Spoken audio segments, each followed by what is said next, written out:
Hello, everyone, and welcome to 2024's astrology panel. I can't believe I've been doing this for a few years, and I will keep inviting certain guests back because they're just magical. And Laura is absolutely one of those. Welcome. Thank you so much for having me. Good to be back. Always, always. I mean, we were just talking before we jumped on. We're both eighth house suns, Pluto in the first house. So we really understand each other on a lot of levels. And I'm so excited to share with you all 2024 information in this particular conversation with Laura. I am frothing myself. I've got my own page of bloody notes. I mean, it's going to all be about her, but we've got some great magic to share with you all. This is a very magical transit. It's one that only happens every 12 to 13 years. So it's a really exciting aspect that's happening that's going to affect all of us and collective. And I can't wait to hear Laura sort of froth and riff on that. If you've been watching my panels for years, you know I always like to ask and begin with a question. This one's a little bit deep and probing, which is suffice for what 2023 has, been for so many people. It's been a really deep transformational year of death and shadow walking. And it's been massive. I'm recording this still in 2023. Of course, it's actually the eclipse portal where I'm doing quite a lot of recordings in the eclipse portal, but I'm fired up and excited about it. So yeah, thank you so much, Laura. When you picked this topic, I was just like, yes. And do you have this natally as well or not? Yeah, great memory. Yes, I thought so. I was like, I think she's got this natally. It's happening for both of us quite strongly in our own charts, but having this exact aspect natally is pretty cool. So I think I've got the best person to speak about it. Yeah. Mm. Thanks. I'm so thrilled. It's the Mhm. best subject, these two planets together. They're in my second house of Taurus. So it's kind of like yes, this is what I value. This is my jam, this subject. So I'm really excited.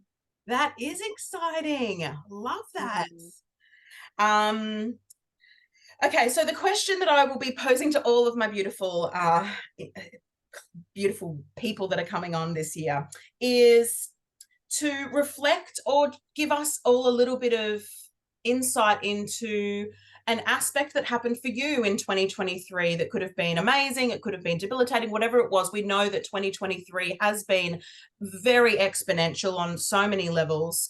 And how did knowing the astrology, I mean, look, I know I'm speaking to astrologers and, we all do forecast and we know things because it is about being prepared. We can't plan for exactly what's going to happen. We want to surrender to the mystery, but knowing that something's coming is definitely a feeling of, just being in alignment with the universe. And we're not resisting what's happening, or sometimes we can, but we're not resisting. We're allowing that transit to happen, and we understand it on a level. So I'm so keen to start, talking to all of you around this question: that what's come up for you in 2023? What was it? Was it an aspect or a transit, or a certain, for me, it's Saturn in my sixth house has been really amazing for me. So, just something that you can share with our audience, and how the astrology has helped you to prepare or to understand that and move you through that, Laura. I'm excited to hear.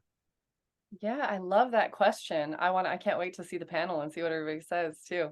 That's such a juicy one. And there were a lot of transits in 2023 that really hit me. It was the one, and I believe the only time in my life that this will ever happen, where the Mars retrograde that we had upon entry of 2023, followed by the Mercury retrograde, followed by the Venus retrograde, were all my natal placements.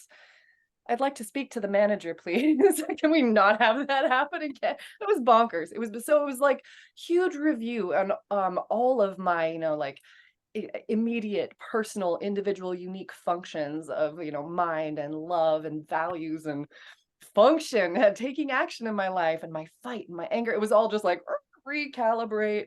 So there was that. That's big enough. But then it was really Pluto square the notes, which is what I spoke with you about the last time we did the panel. And I knew, we're Pluto girlies with Pluto in her first house. But I have Pluto on my Saturn and ascendant, and this eclipse is eclipsing the south node is on my ascendant, and the north node is on my descendant, almost exact, within a degree and a half. So with Pluto on my nadir, the very core and foundation of who I am, and digging into that subconscious mind and the ancestral patterns, and breaking out of a lot of those shadows. this eclipse is pretty big for me. There are some really major life changes. And, the last time the eclipse happened in this trajectory in my life, back in what, 2005, I was an astrologer per se, in a manner of speaking, not nearly professional, but I hadn't really come to understand the nodes or any aspect of evolutionary astrology. So Pluto wasn't really, I have Pluto and Saturn on my ascendant, and Pluto, until we have that sort of death and rebirth, can be this distortion, this blind spot in our charts. And so we're talking about the ascendant, kind of the way I face the world, and Saturn, this huge delay in life. And so it took me well until after my Saturn return to even begin to tap into that, like the id, the psyche of Pluto, the death and rebirth process. And like you were saying, as we were chatting before we came on here, for us eighth house suns, it's kind of, we're always in this process of shedding and rebirthing. But to really understand the depth to which I needed to dig to find the core and to bring that to the surface, to transform, that's setting into place now. So this is understanding the eclipses, understanding and reading astrology, pretty fluently at this point in my life, as opposed to before. It was like, how do I integrate transits? I don't understand these things. Yeah. I was able to navigate.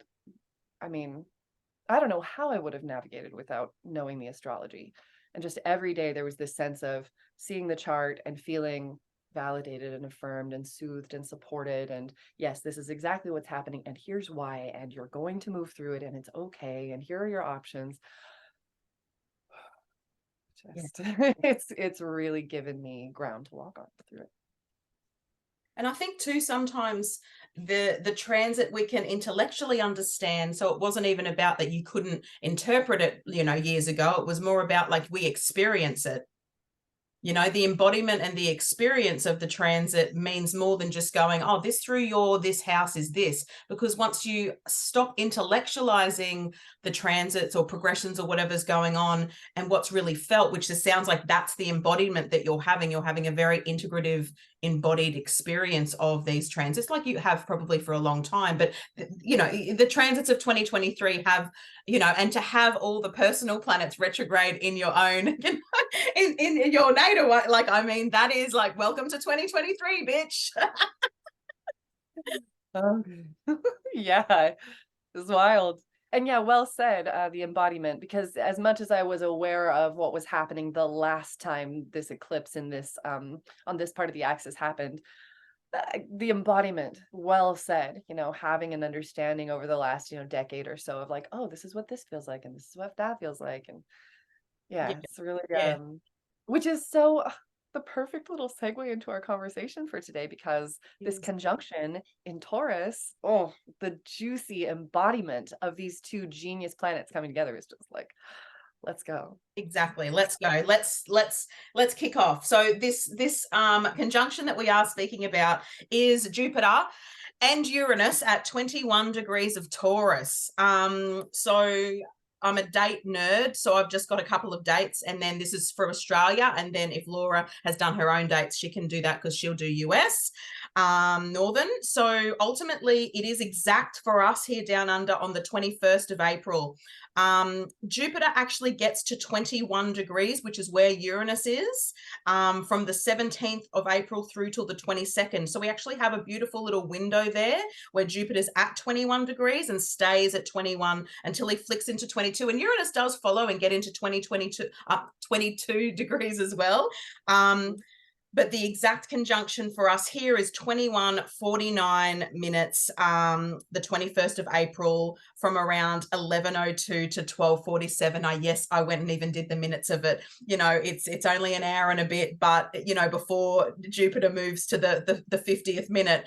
But it's sort of cool here in Australia. On the 21st of April, 21 degrees. That's pretty rad. I'm going to sort of chat a little bit about the liquid crystal of that day, just to give everyone insight into that. But I want to say that it's pretty much active from early April to early May. I think that 2 months we can suffice before Jupiter actually moves out of Gemini, out of Taurus, and Jupiter moves out of Taurus into Gemini, that it's nice and active there. So I am pumped. As soon as I asked Laura, she just came straight back with this, I want to talk about that conjunction. I'm like, hell yes. So take it away, babe. I want to hear like everything you've got to share about this epic conjunction that we are both very, very excited about.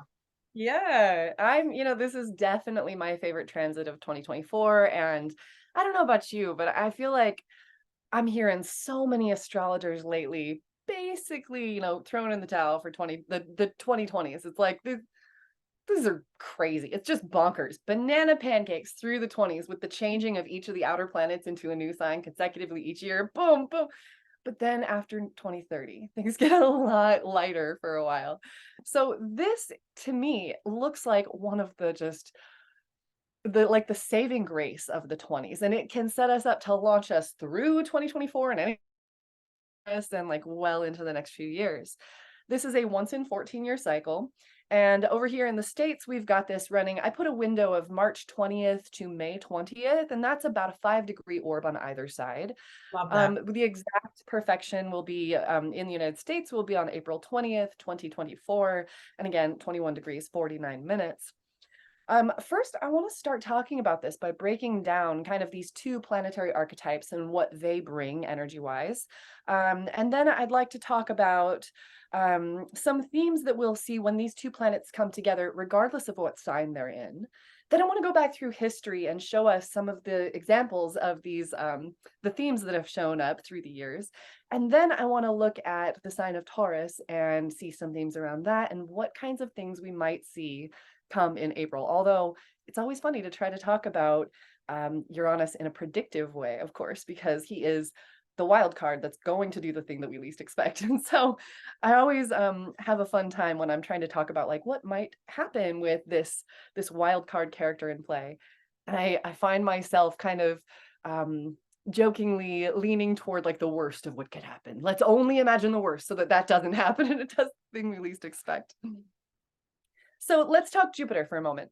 We know he's the biggest planet in the solar system, the greater benefic. And he's known as the greater benefic not only because of the two benefic, kind of the sweet planets that bring us, abundance and opulence and luck and sweetness.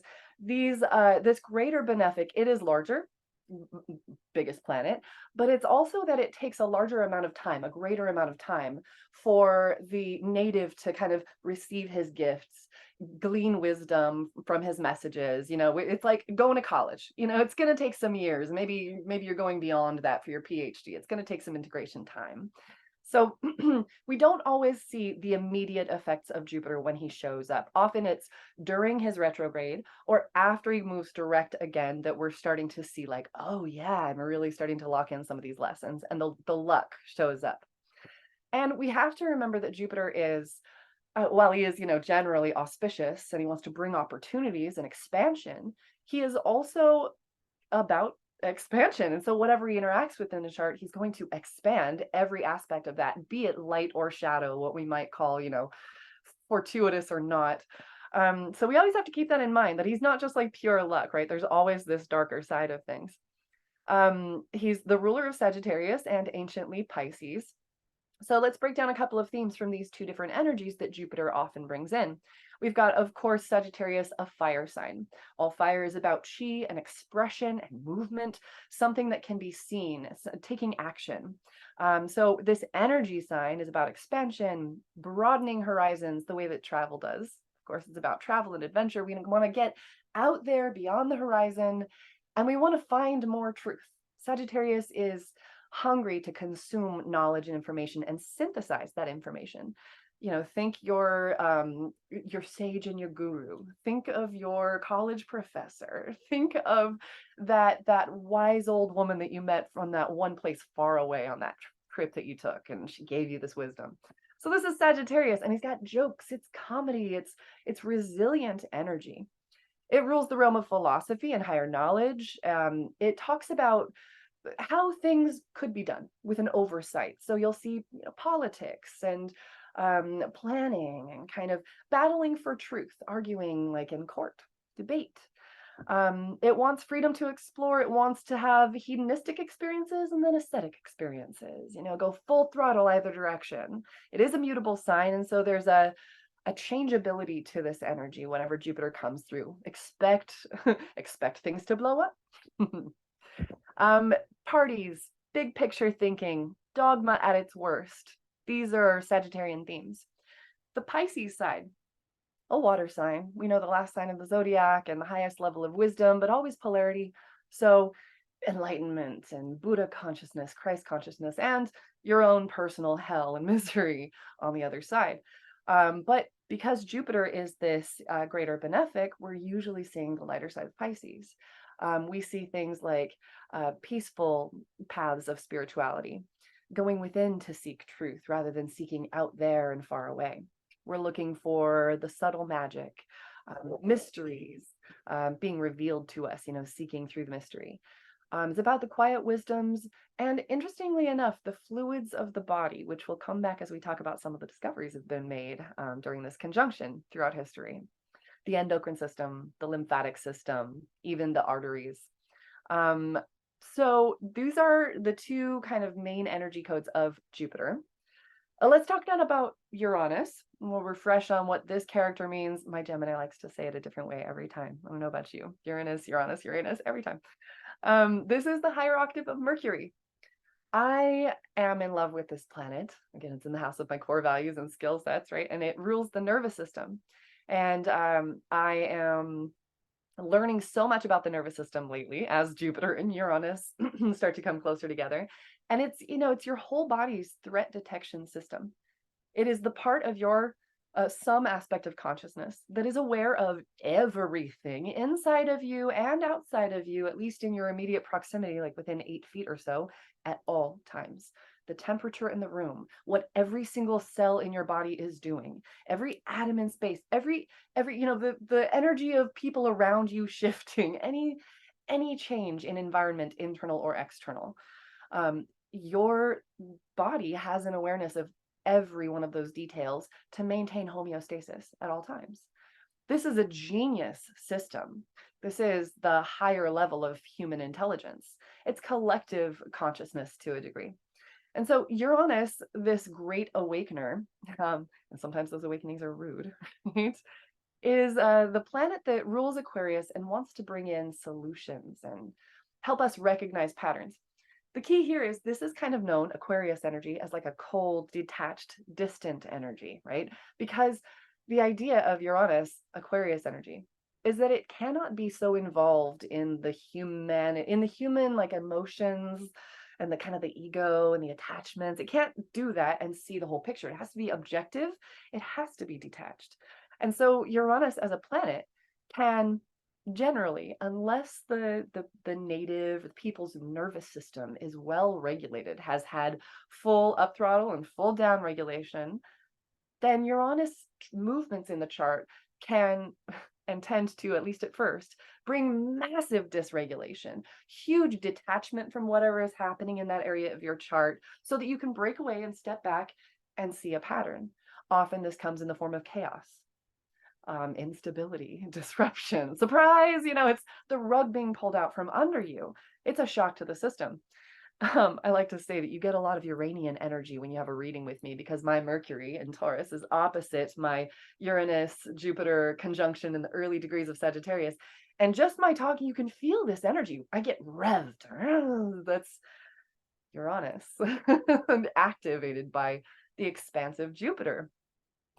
So Uranus, some keywords I have down here for Aquarius/Uranian energy, which is an air sign. I know it always sounds like a water sign to a lot of people. It's the water bearer. He's bringing, think irrigation. He's solving a problem with engineering. This wants freedom by any cost, through rebellion, sometimes just for freedom's sake. At its worst, it can have a God complex. Don't you see that the way I see it, the whole picture? I'm so smart. A little arrogance stuck in there on its shadow side. It rules things like radicalism. It wants to solve all the problems. It wants to bring more awareness, acceptance, huge gift of Aquarian energy.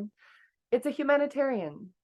It rules evolution or innovation in technology, the nervous system, detachment, chaos, its genius, and its progress. So this wild card energy, Uranus. He's my homie. He's helping us move forward as the human race. But themes that we'll see when these two planets come together. We see sudden opportunities and unexpected, doors opening, resolutions to problems to which we thought there was no resolution. And all of a sudden it's like, oh, of course, so obvious. We see surprise uprisings and rebellions. We see enormous breakthroughs and solutions. Foreign groups tend to come together in surprising ways at this time. Groups that had prior been completely separated, maybe totally against each other, and all of a sudden they're like, actually, let's join. We break out of ideologies or out of groupthink. I think for myself personally, how I was raised in a cult.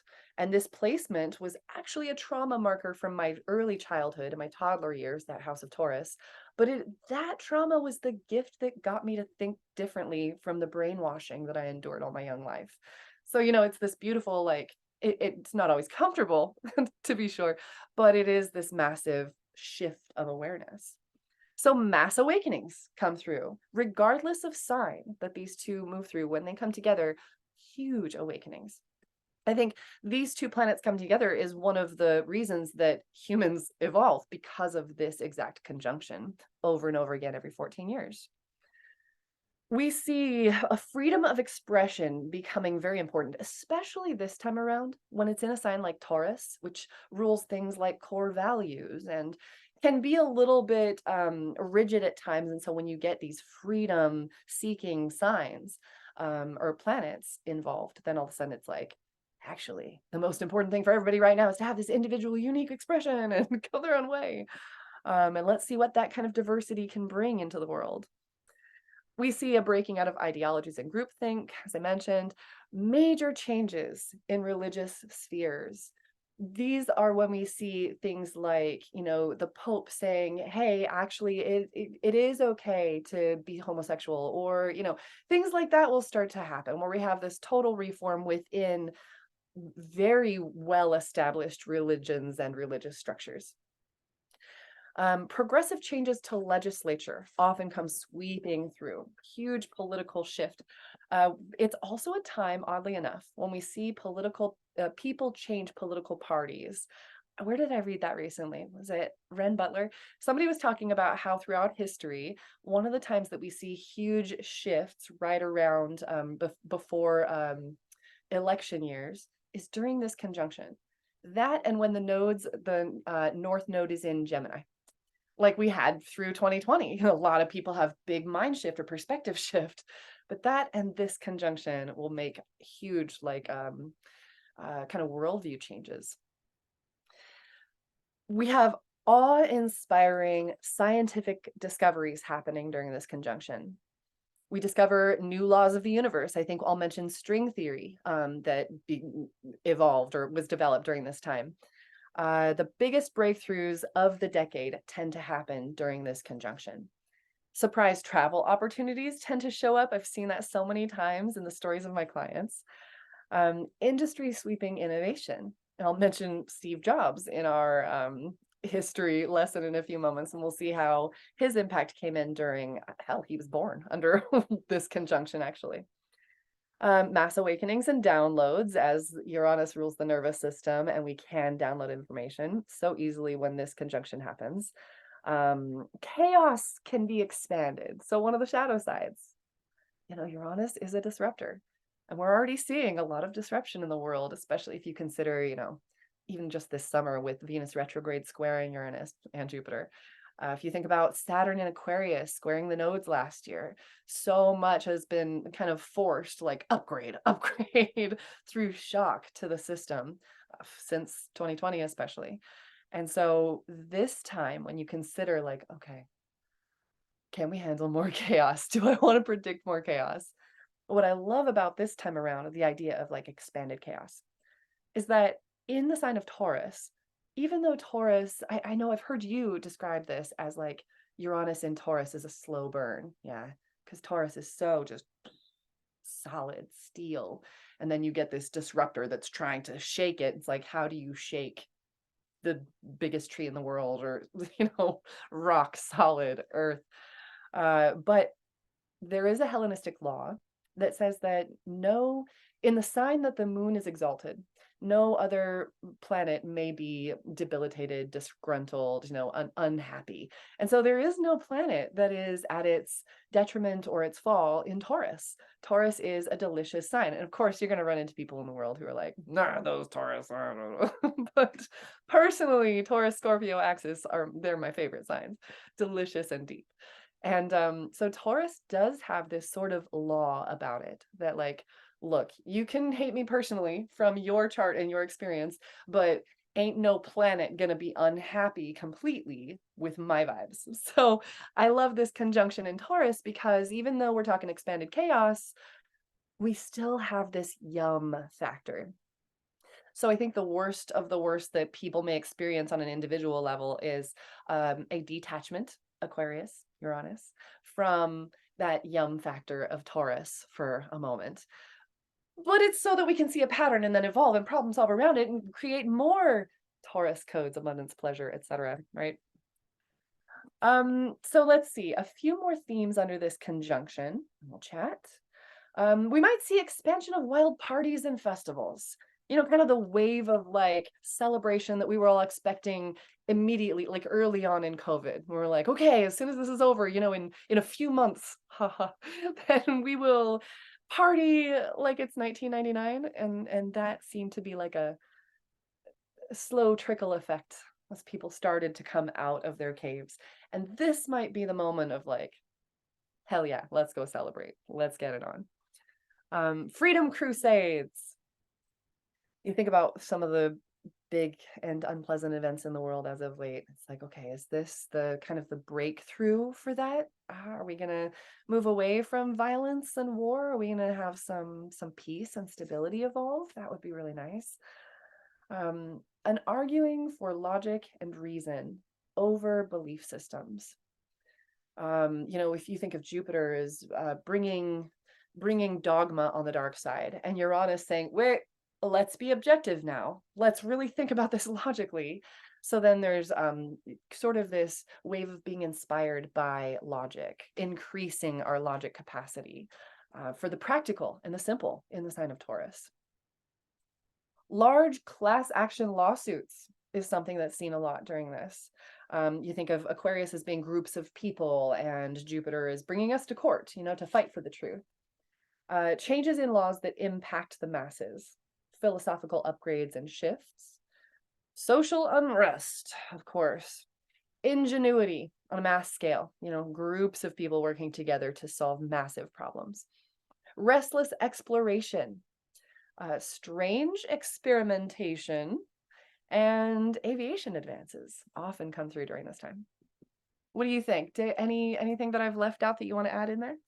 Oh my goodness, I'm just like writing notes and just frothing this. I'm like, who has upgraded and just like delivering like the best information and overview? I mean, is everyone else just like taking notes? Because I am. And it was such a great, deep, expanded overview of Jupiter. And I love that Laura talked about Jupiter in Sag and Jupiter in Pisces, the traditional rulers of Jupiter being in Sag and Jupiter being in Pisces, and just, both mutable. But I love, just love some of the words that, the Pisces is within to seek the truth.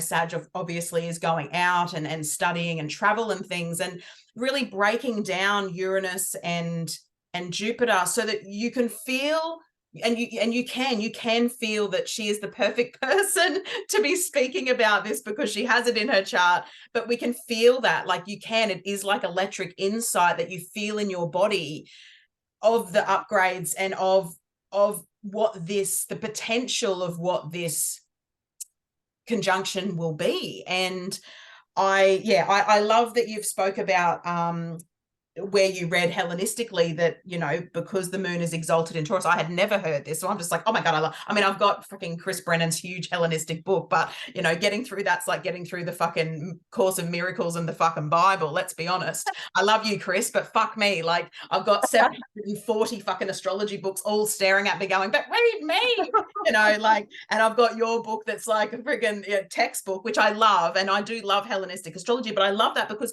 personally, I know that it is said that Uranus is debilitated in Taurus, but I like it, you know. And so hearing that, I was like, that's what I was cluing into, because I think that Uranus in Taurus is extremely necessary after Uranus in Aries, because we know that when Uranus moved into Aries, Fukushima happened, when the ingress happened. So it's so shocking. And again, and I even love that you were talking about, like, we've had so many upgrades where it's like, yeah, with this, you know, the squares to the nodes and all the things, but you're like, with Uranus, it's just like upgrade, you're forced to upgrade, like the shocks to the nervous system. And hello, look at what's been happening just for 3 years. It feels like we've had a decade from 2020 to 2023, right? Like, and a lot of it is what you are saying. It's these shocking revelations that we need to upgrade our systems, and that's what's happening. And I think, personally speaking, if you do have a lot of planets in Taurus, you're feeling this, because we're having it on a very, you know, on a very different level. Everyone's having it. It's still happening in a house, whatever house Taurus rules for you. But when you've got a lot of planets, like I've got Mars, Venus, Sun, Chiron, like it's so visceral for me, and I feel the upgrades as well. So maybe you know, especially Mars in Taurus, so fucking physical. Like, it's a very physical aspect. Um, yeah, I mean, you haven't missed anything. I love everything that you're sharing. You know, I wrote down all of the, you know, AI stuff, occult technology, you know, keywords as well. It's enthusiastic. The AI stuff, I think, will be interesting, because as this happens, Pluto will be at 2 degrees of Aquarius, and we've never seen Pluto at 2 degrees of Aquarius. So again, yeah, sort of cutting off what you were talking, and again, like, faith in the future. I love that you've given a real broad perspective of, yeah, these large lawsuits, culture, like huge changes of the masses. Yes, like, this is happening, but there is a shadow to that. And what really is truth? You know, society can be shaken. You know, this is going to shake society, because what is truth? And yeah, I'm getting all goosebumps. Like, and it probably will be a lot of exposure and sudden shocks and sudden events.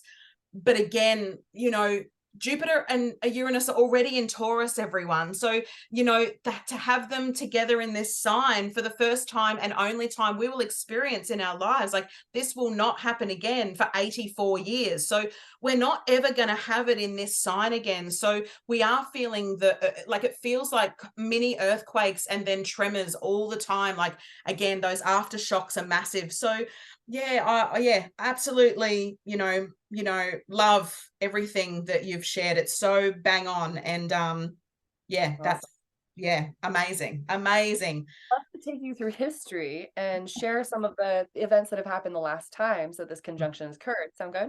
Yes, great. So I want to jump way, way back first, because I love this one, especially coming off the last thing I mentioned, like strange experimentation. Because in 1818, this conjunction happened in Sagittarius, which is where I have it in my natal chart. And Mary Shelley published Frankenstein, or The Modern Prometheus, that year, which was the very first science fiction novel.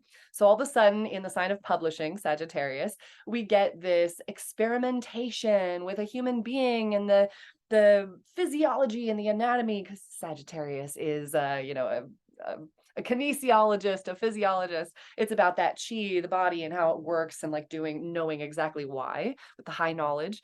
And Mary Shelley published this like warning to the world through this novel of, let's not push the boundaries of humanity and human knowledge and what we think we know of science. Don't mess with it. This, and that became this whole genre of science fiction. And that's kind of one of the things that tends to happen with Uranus and Jupiter conjunct, is like, let's push all the boundaries of seeking our knowledge and blast way out beyond what we thought before. You know, some people in some systems would call Uranus as a planet God. That's God's perspective right there, you know? And so there's this like playing God kind of thing that happens when these two conjoin. So strange science experiment, 1818, excuse me. And then I want to jump forward almost a century to 1914, which, and this one's a little less pleasant. It was in the sign of Aquarius. World War I began. So, you know, there's chaos and an uprising and expanded war for the masses. Then we have, again, I want to jump forward, I think over a century to 1941. And, this is when World War II expanded worldwide. Whereas it started in 1939, but 41, under this conjunction, all of a sudden, after the bombing at the end of 1941 of the US by Japan, boom, it spreads. So there's that expansion of chaos. But that same year, German engineer Konrad Zuse, I hope I'm pronouncing that correctly, presented the world's first automated working programmable computer. So massive expansion in technology. The first polyester fiber was patented, and that was in Taurus in 1941. So hey, this is our last callback to the last time that Uranus and Jupiter conjoined in Taurus. It's Taurus rules tools and textiles, and so we had polyester fiber come on the scene.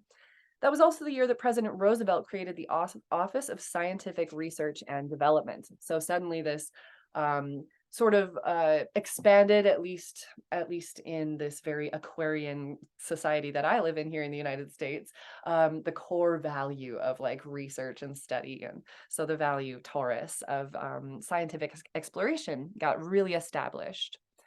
I want to jump to 1955. This is when they conjoined in Cancer. And Bertrand Russell and Albert Einstein submitted their manifesto to world leaders. They presented the dangers of nuclear weapons that year to let us know, like, hey, let's bring awareness that something's not safe. Hello, sign of Cancer. Let's check that out and learn from it. So they published a paper and presented that. It was also the year that Steve Jobs was born.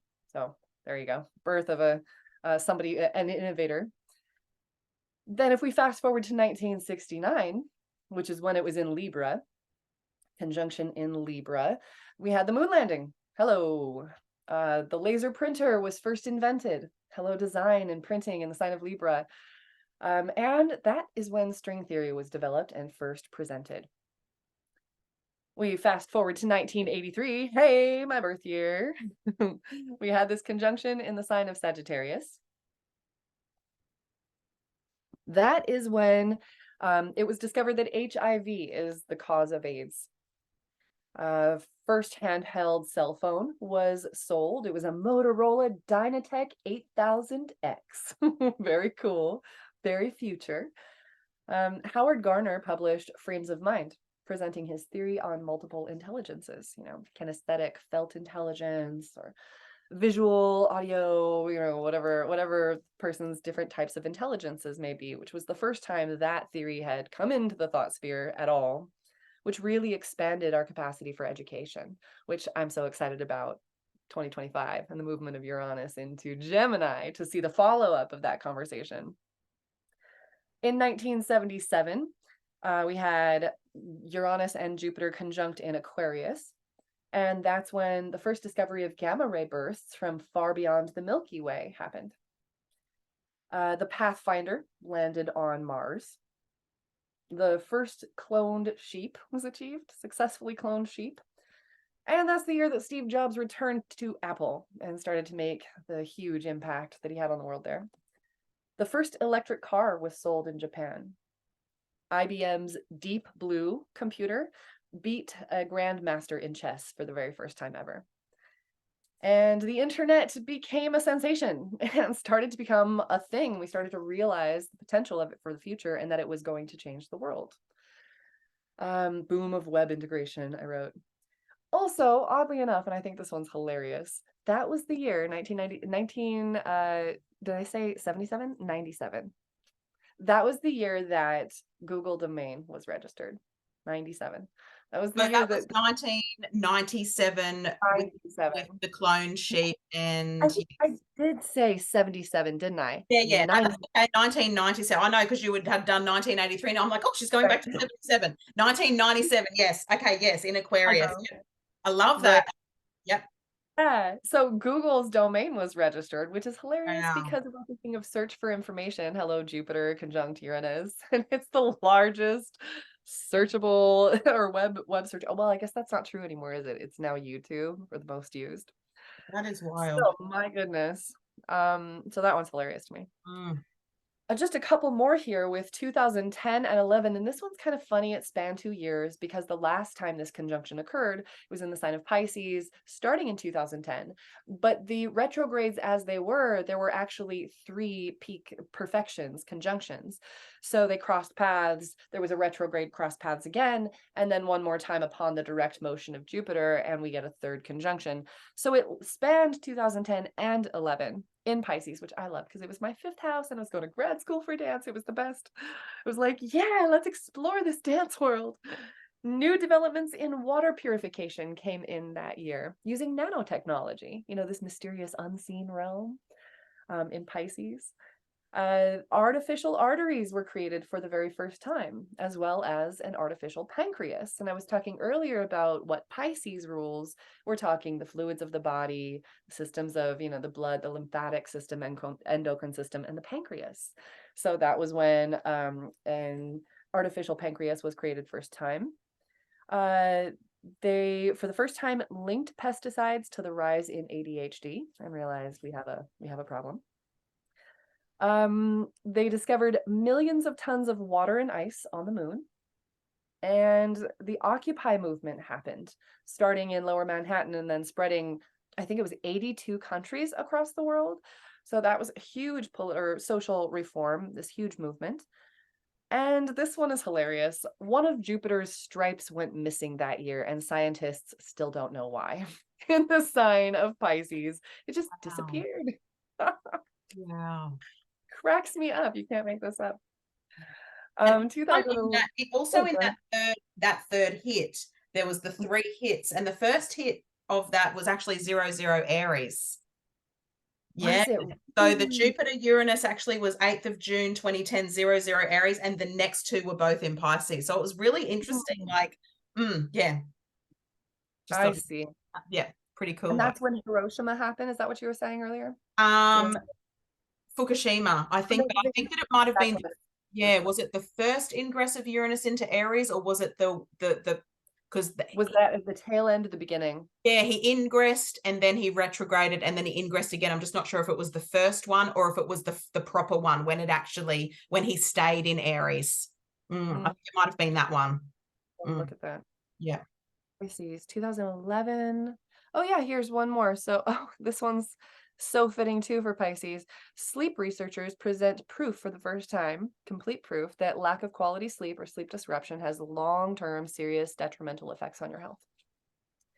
Pisces being that sleep and that rest realm where we go when we dream. That is all just amazing information. It is so incredible to listen to you unpack all of that. That's just wild. I loved going through and looking for this conjunction through history. I'm like, oh, yep, it's huge. And they're some of the biggest breakthroughs of their decade every single time. So very much looking forward to this. Yes. Let's talk Taurus energy, Miss Taurus. This is, it's a delicious sign.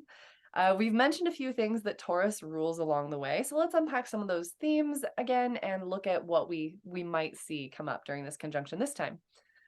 We think of Taurus, it is an earth sign and it's fixed earth. Yeah, it's the second sign of the zodiac.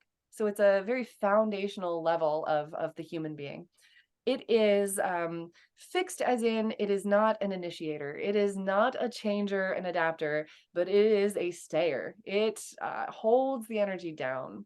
This is the concept in physics: an energy or an object in motion will stay in motion. An object at rest will stay at rest. This is so Taurus classic. It's slow, the slowest sign of all, right? Steady, grounded. I think of simple luxuries, certain, body creams and things, your material possessions being just exactly what you love. So like the brand that you love and you're willing to save up your money and get like just that right thing. And it makes you feel steady and comfortable and secure in this world, grounded. So we're talking about abundance and the feeling of monetary or material world security. We're talking about appetite. Do Taurus have an appetite? Every day. Textiles, pleasure, the literal earth and the beauty of nature. I think of how Taurus sees God, whatever God is. Taurus sees it in all things. It's alive in all the material realm. It's not like the spirit realm and then reality. No. Taurus is like, yes, it's all here. Is big Buddha energy, sit down, shut up. It's the happy Buddha. Taurus is reliable. It rules basics of finance, work ethic, inflexibility on its downside, but sensuality and developing skill sets and knowing your worth. This is the foundation of all Taurus energy. I wonder if you would agree. Self-worth and then core values. I know I'm worthy and these are the things I care about, and I'm going to work to build that and align with that in this world. What do you think? Yes, very, very much so. Oh, bang on, darling, bang on. I always have to mention rhythm with Taurus. Tell me you love a good drum beat, that it like powers Music. Mm-hmm. you. Yeah. I love Taurus for that. And this is one of my favorite things about this conjunction. Should I share it now? I will. This was my Yes. last. I'll share it now. The last time Jupiter was in Taurus, back in, when was that? 2012? Somewhere in 2012, 2013. Yeah. 12 years ago, yeah. So that time I had been studying African dance for a long time. I have my Master of Fine Arts in Dance from the University of Oregon, and I had joined an African dance company, Dance Africa, and we studied all kinds of traditional dances from the diaspora, especially West Africa. And I can't even tell you what happened to me when I walked in on my first day of grad school and heard those African drums, and just something shifted in me. It really like, and so then I go through school and I'm studying somatics and the psychology of movement and the anatomy of the brain, a little neuroscience, just dabbling in this realm of somatic study. And I learn about the pineal gland and the rhythm centers of the brain that sit so close to. So the pineal gland sits in the deep center. It's one of the deepest, most central parts of the brain. And it produces dimethyltryptamine, which is, DMT, the reason that we see things when we dream, that we have visions, it's our imagination, and we're creating it all the time, but it really becomes activated at night when we're sleeping and we have dreams. If you have visual dreams, you're producing a lot of DMT. So on either side of that pineal gland, that DMT substance, is said to be the thing that connects us into the other realm.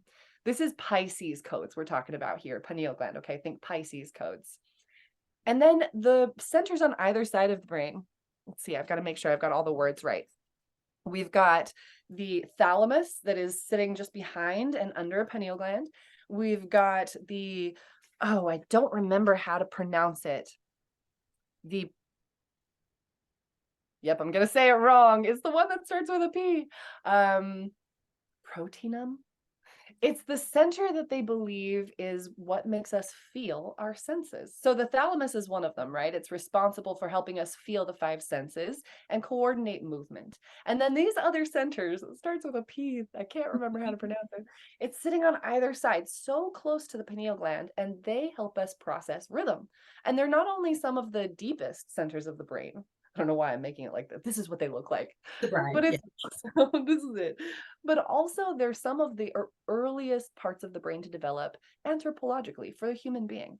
So this is so intrinsic, so innate to being human. And when these centers with rhythm get activated and stimulated, the pineal gland gets activated and stimulated.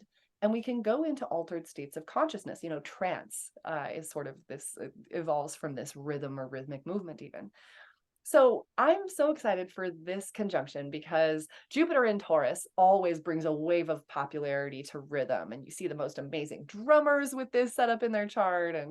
But the conjunction of the two brings drummers together in groups, and drum circles have been one of my favorite parts of just life in general. It's just moves the energy, and it's such a party. It's so healing and grounding, and something happens in my brain. I don't know how to describe it, but it's pure magic.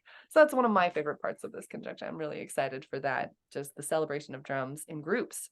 I love that. I love all of that. You're such an incredible teacher. I mean, you can tell that you've got Uranus and Jupiter conjunct in Sag, right? Opposite Mercury. Hello. Like, what is, she's gone and done all this research about the fucking brain, and now she's a friggin' teaching us about physiology. And just, it's like awesome. Gemini, Yes, inch deep and a Gemini. mile wide. It is. It's the Oh, Gemini. I love it.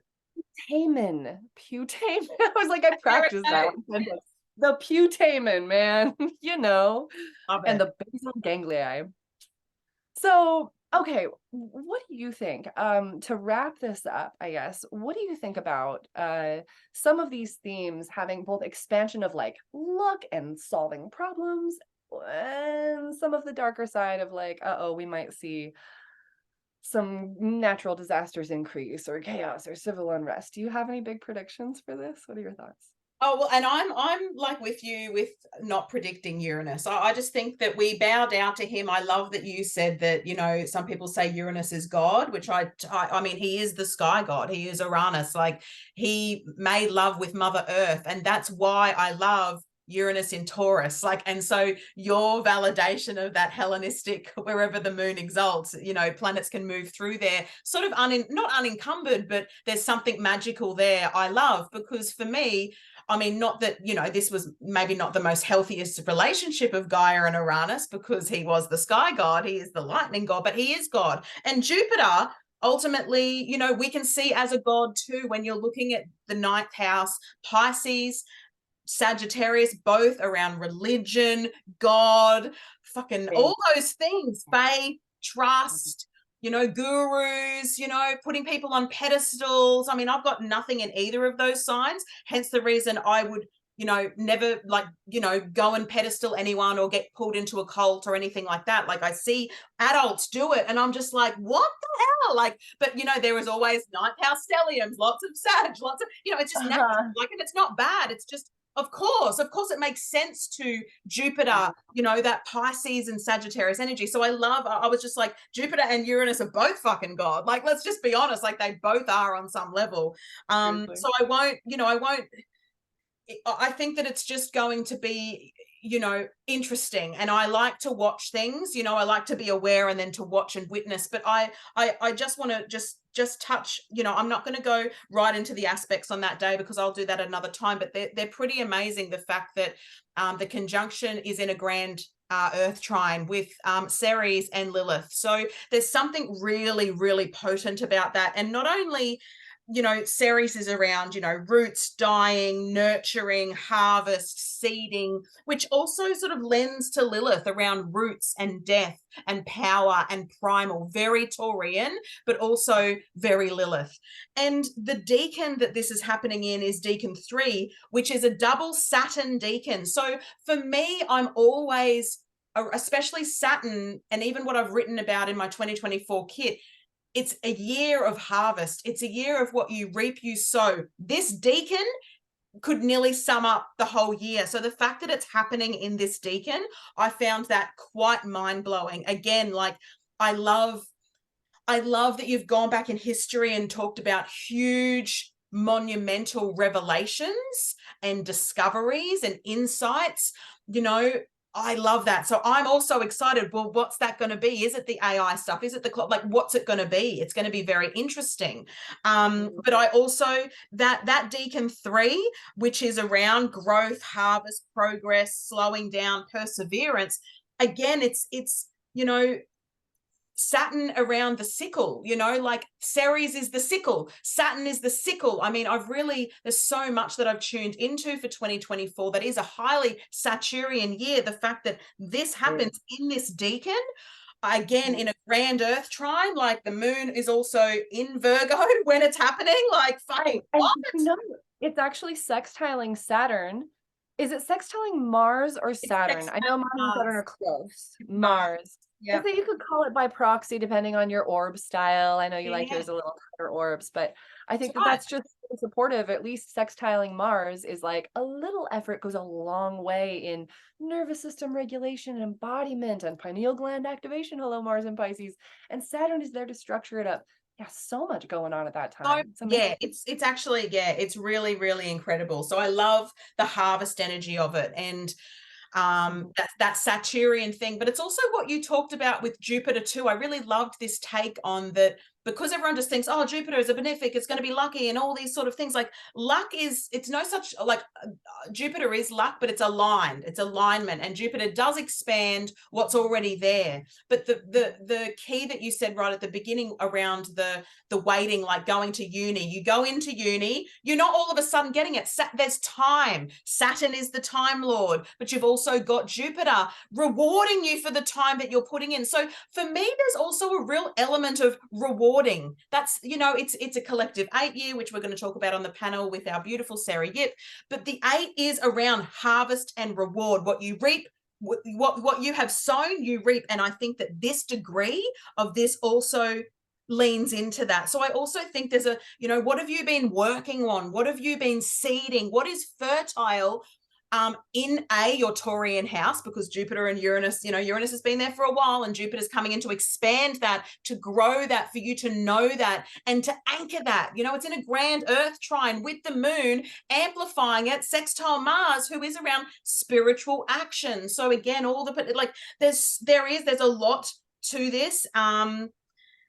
And yeah, it's quite a lot of magic. And yeah, yeah, of course we'll continue to unpack as we get closer, but this has been a really incredible catalyst for the conversation. And you know how Laura has explained and gone into these exquisite not just details, which we love, thank you, but all of the history lesson has been amazing, because yeah, you know, we there's a discovery coming. And what could that be? Think about that on a micro. Like, what's the discovery that you're going to have for you? Because yes, collectively we will see the discoveries. And I wanted to just quickly mention before we wrap up, of course, what are you feeling about the next time this happens? September 2037 in Cancer. And you talked about 1955 was the last time in Cancer where Steve Jobs was born.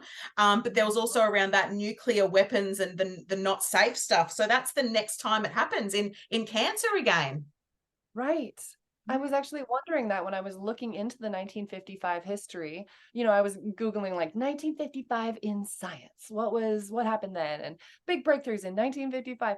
And when I saw that, what's his name? The Russell Einstein presentation on the problems with nuclear warfare, I thought, oh my gosh, okay, so the next time this happens, we will have gotten through the 2020s, where we're having each of the outer planets change signs. And we know that the last time Uranus was in Gemini, we were having a civil war, and like, what is going to happen on our way to, you know, and nuclear weaponry is still a thing in the world. Like, I've had some thoughts about that.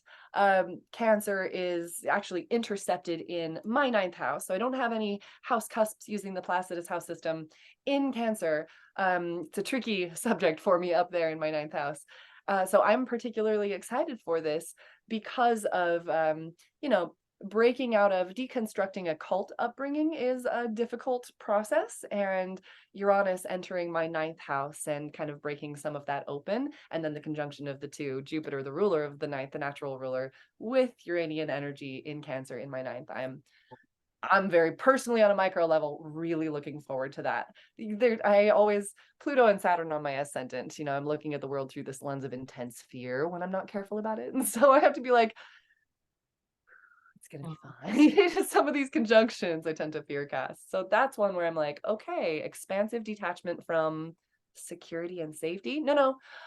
Solutions and upgrades in wellness and nurturing. Brilliant parenting coming online, you know, things like that for that next round. Yeah, it's crazy. And also just, you know, before we go, like just for everyone watching and listening and engaged in this, you know, what you want to look for, of course, is that Taurus house. You want to look for 21 degrees of Taurus in your own chart, because your Taurus house might be the 7th house, but 21 Taurus might be actually in the 6th, or it could be in the 7th. So you really want to, and because I work with Placidus as well, so Uranus moving through an intercepted sign in a house is like really quite remarkable, because it will only happen once in your life. So that's very exciting for you, Laura. But I mean, you're very good at the Sagittarian stuff anyway with this conjunction. So I think you're nailing that. That might just be a, you know, I don't know, quite healing, actually, quite revealing and healing when Uranus moves through the 9th. But for everyone else, practically, because hello, it's Taurus, get into that Taurus house, find 21 degrees. And of course, you could use a, orb of a few degrees either side, of course, and if you've got, of course, any other earth signs around in Capricorn and Virgo at around that 21 mark, you want to be a little bit tighter with those, or an opposition in Scorpio. This is also getting close to Algol, and I'm going to be doing a big I'm actually doing a masterclass, or actually a container in 2024 on Algol and Uranus, because it's a very, very big theme, Uranus hitting Algol over the year a few times. So it's a remarkable conjunction, Algol being that fixed demon star, but also, it's been seen as malefic, but actually is quite magical when you get to work with Medusa. So, I am Medusa, so I will be, 26 degrees Taurus, that's my Venus. So I will be doing something beautiful there. But, you really want to, just work into that, understand those earth signs, Taurus, of course, fixed signs as well. If you've got something at 21 Aquarius, 21 Leo, also this will be a square, so there'll be some sort of tension, but breakthrough. You'll need to do some work on what's happening for you.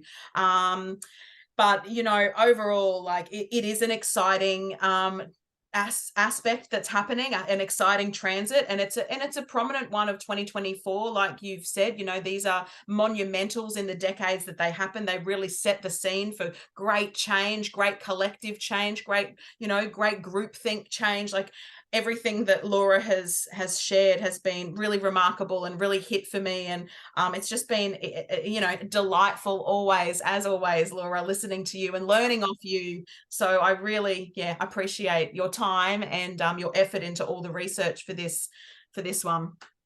Absolutely, my pleasure. I have one more thought on Jupiter and Uranus and Taurus, if I may, because Yeah. I'm realizing, we mentioned money, Taurus rules money, but this is such a big money year, financial year, 2024 as well.